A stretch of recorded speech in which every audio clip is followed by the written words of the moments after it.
परमेश्वर का पवित्र वचन मुझे सही राह दिखाता है और परमेश्वर का प्यार के बारे में बताता है।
प्रभु यीशु मसीह के मधुर नाम में आप सबको जय मसीह की। मेरे प्यारे भाइयों बहनों, हम बात कर रहे हैं 10 आज्ञाओं के विषय में जो परमेश्वर ने स्वयं अपने हाथों से लिखी है, और इन आज्ञाओं की श्रृंखला में आप सबका स्वागत है। आज हम बात कर रहे हैं चौथे हुक्म के बारे में और उसका 7वां भाग है ये। और ये 7वां भाग है, परंतु इसमें मैं बताना चाहूंगा कि सबत को कैसे चेंज किया गया, किसने सबत को बदला।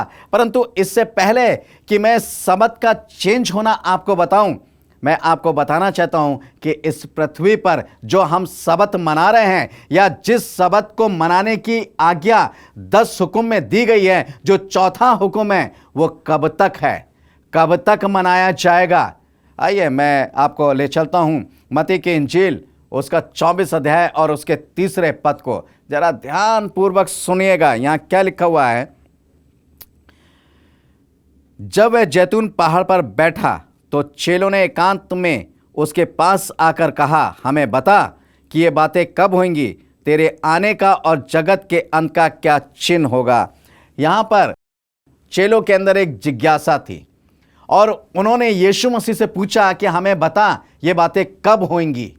अब कौन सी बातें थी कि यीशु मसीह ने उससे पहले कि अगर आप 24 से पद को पहले दूसरे पद को पढ़ेंगे, उसने कहा यहाँ पर पत्थर का पत्थर भी नहीं रहेगा, पत्थर के ऊपर पत्थर भी नहीं रहेगा, सब कुछ नष्ट कर दिया जाएगा। तो चेले उससे पूछने लगे ये बातें कब होंगी और हमें तो ये बता कि तेरे आने का, पहला सवाल कि तेरे आने का और दुनिया के अंत का क्या चिन्ह होगा। 2 सवाल महत्वपूर्ण हैं जो वो पूछ रहे हैं। वो यीशु मसीह के आने के चिन्ह के बारे में पूछ रहे हैं और दुनिया के अंत की बात कर रहे हैं वो। और जब आप मत्ती 24 अध्याय 4 से 14 तक पढ़ेंगे तो वहां पर बहुत से चिन्ह यीशु मसीह बता रहा है। जगह जगह बुडोल होंगे, भूकंप होंगे, बहुत सी आपदाएं आएंगी, बहुत सी परेशानी आएंगी, बहुत से झूठे मसीह और झूठे भविष्यवक्ता उठ खड़े होंगे और वो तुम्हें मेरे नाम के कारण भरमाएंगे। मगर यीशु मसीह इन आपदाओं के बारे में सब कुछ बता रहा है। मगर इस 24 अध्याय में एक स्पेशल प्रेयर के लिए वो कह रहा है, चेलों को वो कह रहा है कि तुम्हें एक स्पेशल प्रेयर करनी है, तुम्हें एक प्रार्थना करना है। किसके लिए? इन परेशानियों से बचने के लिए नहीं, इन मुसीबतों, इन भूकंप से बचने के लिए नहीं, लोग तुम्हें जेल खाने में डाल देंगे, इसके लिए प्रार्थना नहीं करनी है उन्हें। और इस बात के लिए प्रार्थना नहीं करनी है कि वो भरमाए जाएं, इन किसी भी चीज के लिए प्रार्थना नहीं करनी है। फिर किस चीज के लिए प्रार्थना करनी है? आइए देखते हैं। इसका 20वां पद जरा मेरे साथ पढ़ें। 24 का 20 पद यहां लिखा हुआ है, परमेश्वर का वचन कहता है, प्रार्थना क्या करो कि तुम्हें जाड़े में या सबत के दिन भागना ना पड़े। जी हाँ, यहां क्या लिखा हुआ है कि प्रार्थना क्या करो कि तुम्हें जाड़े में और सबत के दिन भागना ना पड़े। इसका मतलब क्या है? 2 सवाल पूछे थे चेलों ने यीशु मसीह से कि दुनिया के अंत कब होगा, इसका क्या चिन्ह है तू हमें बता, और तेरे आने का क्या चिन्ह है इसके बारे में तू हमें बता। और यीशु मसीह उन सारे चिन्हों के बारे में बता रहा है। और क्या बता रहा है कि इसका मतलब दुनिया के अंत तक सबत है। क्योंकि यहां पर वो कह रहा है कि तुम प्रार्थना करो। कौन से सबत की बात कर रहा है? अभी यीशु मसीह क्रूस पे नहीं चढ़ा है और यीशु मसीह को सलीब नहीं दी गई है, बल्कि यीशु मसीह संदेश दे रहा है। कहीं बहुत से लोग कहते हैं कि क्रूस पर चढ़कर उसने सबत को खत्म कर दिया है और यीशु मसीह जो जी उठा है, अब वो तीसरे दिन जो जी उठा है, यानी संडे के दिन जो जी उठा है, वही सबत का दिन हो गया। लोगों ने उसी को सबत का दिन मान लिया है। मगर यहां पर यीशु मसीह अभी क्रूस पर नहीं है। ये मरकर जी उठने की कथा नहीं है, या ये मरकर जी उठने की बात नहीं है। ये यीशु मसीह अभी क्रूस पर चढ़ा ही नहीं है। ये तब की बात है, क्रूस पर चढ़ने से पहले की बात है, जो यीशु मसीह कह रहा है कि तुम प्रार्थना करो। एक स्पेशल प्रेयर है यहां पर। किसी परेशानी से, किसी मुसीबत से, किसी भी टेंशन से बचने के लिए नहीं है ये प्रार्थना। ये प्रार्थना इस विषय के लिए है कि तुम्हें जाड़े में या सबत के दिन ना भागना पड़े। जी हाँ, अभी मान लीजिए भूकंप आ जाए और पूरे घर हिलने लगे बुरी तरीके से और मार ठंड पड़ रही है, सर्द हवा चल रही है और आप बहुत ज़्यादा ठंडी है, एकदम से आप बिस्तर से बाहर निकल के भागेंगे, क्या हाल होगा? आप मौत से बच के बाहर जा रहे हैं, एक कड़ाके की ठंड है, आप कपड़े भी ढंग से नहीं पहने हैं क्योंकि कपड़े पहनने की आपको सुध बुध नहीं रही है, क्योंकि आप अपने जीवन को बचाना चाहते हैं, परंतु ऐसे में आपने जीवन तो बचा लिया, बाहर जाकर क्या हुए? कहते हैं ना, आसमान से गिरे खजूर में अटके वाली बात हो गई कि वहां बाहर इतने कड़ाके की ठंड है, उस ठंड से आपको कौन बचाएगा? इसलिए परमेश्वर का वचन ये कहता है, यीशु मसीह ये कह रहा है कि तुम प्रार्थना करो कि कहीं ऐसी स्थिति में तुम्हें जाड़े में भागना ना पड़े, जाड़े में निकलना ना पड़े। और दूसरी बात वो क्या कहता है कि तुम्हें सबत में ना भागना पड़े। अब कौन से सबत की बात है? वही सबत की बात जो यीशु मसीह ने जिस सबत को पूरा किया, वो सबत की बात कि लूका 4:16 में लिखा हुआ है कि यीशु मसीह अपनी रीति के अनुसार सबत के दिन आराधनालय में जाकर पढ़ने के लिए खड़ा हुआ। उस सबत की बात कह रहा है।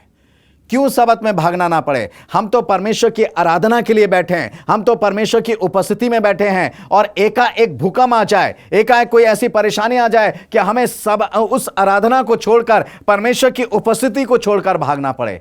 ये कितनी गलत बात होगी। इसलिए परमेश्वर का वचन कह रहा है कि तुम प्रार्थना करो कि तुम्हें सबत में या जाड़े में भागना ना पड़े। यहां पर दो बातें क्लियर होती हैं। एक बात यह कि सबत का दिन जो है वो वही है जो परमेश्वर ने अपने हाथों से लिख के दिया कि तू मेरे विश्राम दिन को पवित्र मानने के लिए याद रखना। और दूसरी बात कि सबत का दिन इस दुनिया के अंत तक है।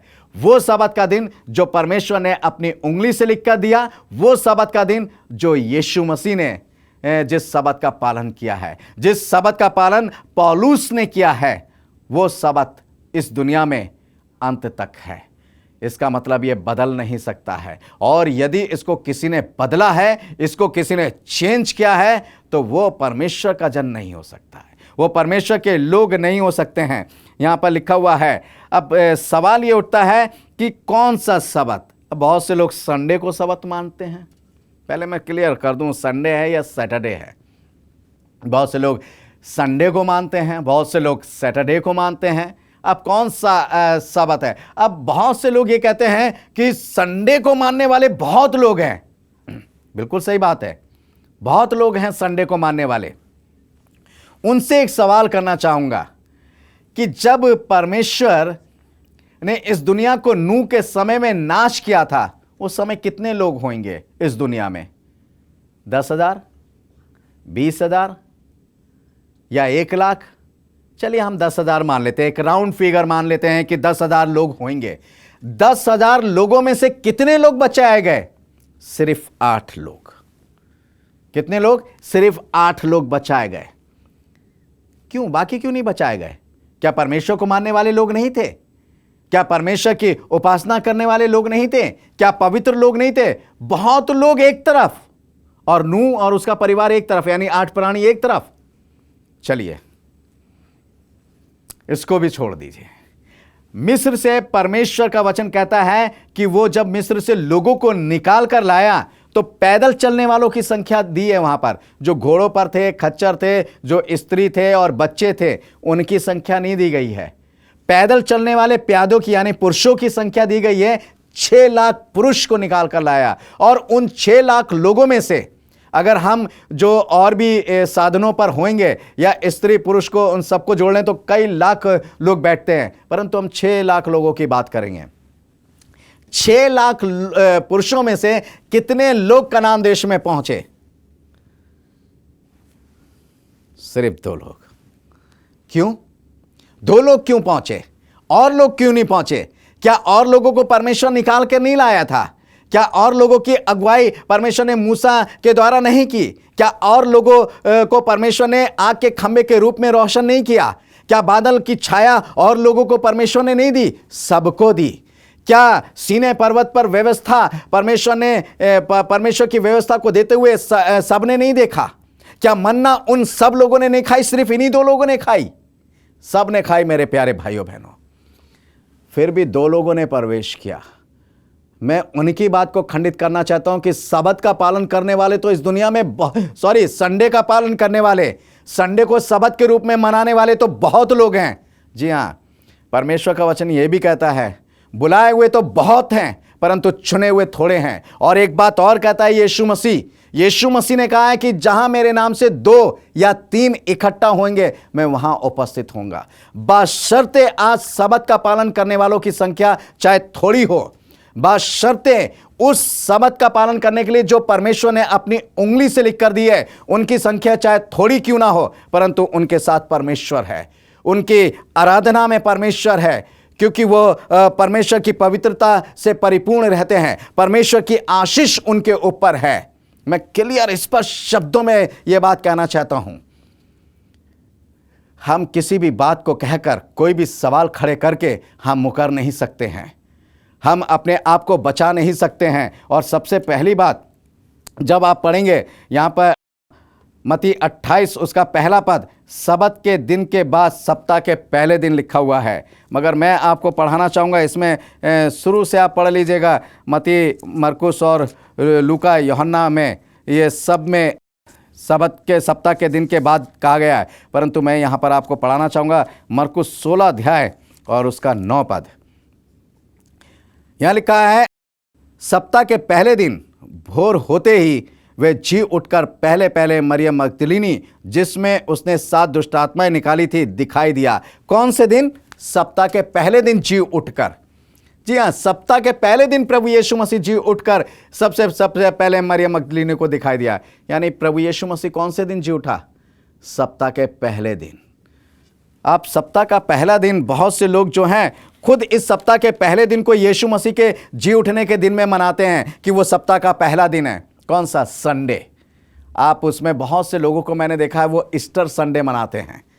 ईस्टर वो मनाकर ये घोषित करते हैं कि यीशु मसीह जो है इस दिन जी उठा है। और यीशु मसीह सप्ताह के पहले दिन अर्थात संडे को जी उठा, तो 7वां दिन कौन सा हुआ? वो खुद इस बात को प्रमाणित करते हैं कि 7वां दिन सैटरडे है, यीशु मसीह के जी उठने के दिन को लेकर। और बाइबल में भी लिखा हुआ है, परमेश्वर का वचन भी कहता है कि सप्ताह का जो पहला दिन है वो संडे है, यानी सप्ताह का पहला दिन जिस दिन यीशु मसीह जी उठा। चलिए, इस बात को भी अगर हम छोड़ दें तो हम एक बात और आपको कहना चाहेंगे।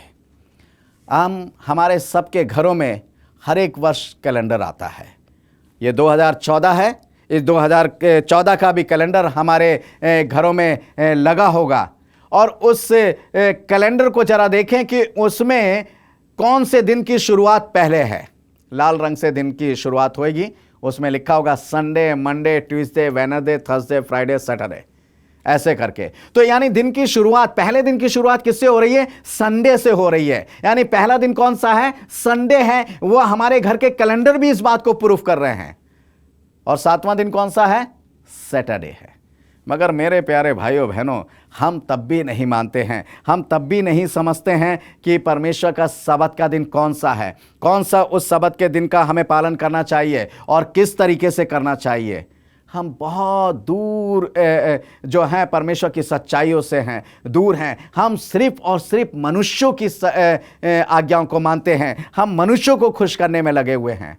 मगर जब परमेश्वर के वचन को पढ़ते हैं तो एक एक चीज़ हमें क्लियर होती है कि कौन सा दिन जो है पहला दिन है, कौन सा दिन दूसरा दिन है, कौन सा दिन तीसरा दिन है और 7वां दिन कौन सा है।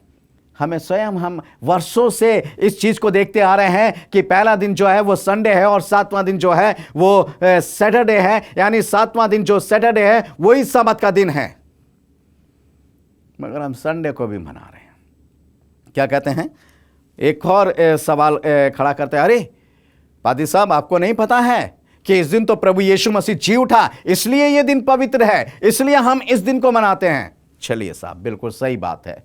हम आपकी बात को बढ़ावा देते हैं, हम आपकी बात का सम्मान करते हैं, मगर हम ये पूछना चाहेंगे कि एक साल में 52 संडे होते हैं, 52 रविवार होते हैं, 52 रविवार होते हैं एक साल के अंदर। यीशु मसीह कौन से रविवार को जी उठा? यानी हर रविवार को जी उठता है वो?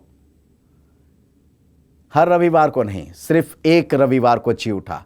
और वो रविवार आप सेलिब्रेट कर लेते हैं, वो रविवार आप मना लेते हैं। और प्रभु यीशु मसीह ने अपने जी उठने के बाद कहीं पर भी ना तो प्रभु यीशु मसीह ने ये बात कही और ना ही प्रभु यीशु मसीह के चेलों ने ये बात कही कि तुम जो हो संडे को यानी पहले दिन को जो प्रभु यीशु मसीह जी उठा है, तुम उस दिन को पवित्र मानना, उस दिन में मेरी आराधना करना और उस दिन को ही तुम सबत का दिन मानकर उसका पालन करना। ऐसा कहीं नहीं लिखा है।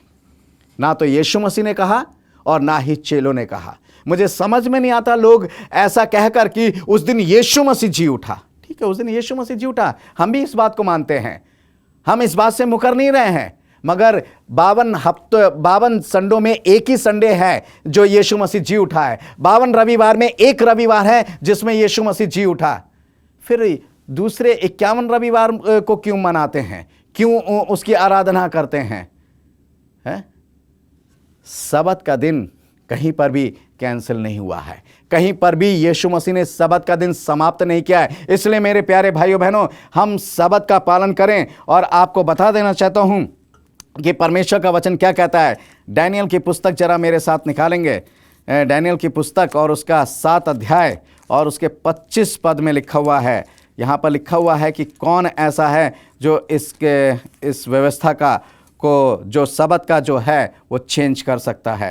यहाँ लिखा हुआ है, और वह परम प्रधान के विरुद्ध बातें कहेगा और परम प्रधान के पवित्र लोगों को पीस डालेगा और समय और व्यवस्था के बदलने की आशा करेगा, वरन 3.5 काल तक वे सब उसके वश में कर दिए जाएंगे। जी हाँ, ये जो बदलने की बात है ये किसी और ने नहीं बदला है।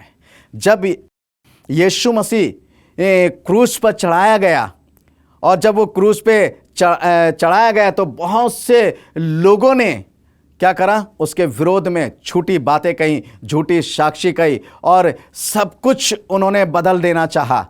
परंतु यीशु मसीह ने सब कुछ पूरा किया। परंतु परमेश्वर का वचन ये कहता है कि जब उस सबत का पालन चेले भी करते रहे और चेलों ने उस सबत का पालन करने का निर्णय वैसे ही किया कि परमेश्वर ने उनको आज्ञा दी है, तब इस पुरुष ने जो समय और व्यवस्था को बदल देने की आशा करता है, ये कोई और नहीं, ये है रोमन कैथोलिक चर्च, जो पोप है, जिसने परमेश्वर की व्यवस्था को बदल डाला, जिसने परमेश्वर के इस सबत के दिन को बदल डाला। इस सबत के दिन को उसने रविवार में बदल डाला। आप जानते हैं रोम के अंदर पहले दिन जो था सूर्य देवता की पूजा होती थी, सूर्य देवता की आराधना होती थी। और इसमें उसने क्या करा, उसने उससे पहले दिन को जो सूर्य देवता की आराधना होती थी, इसने उसको सबत में बदल दिया, यानी 7वां दिन उसने समाप्त कर दिया। और जो भी 7वें दिन का पालन करता था,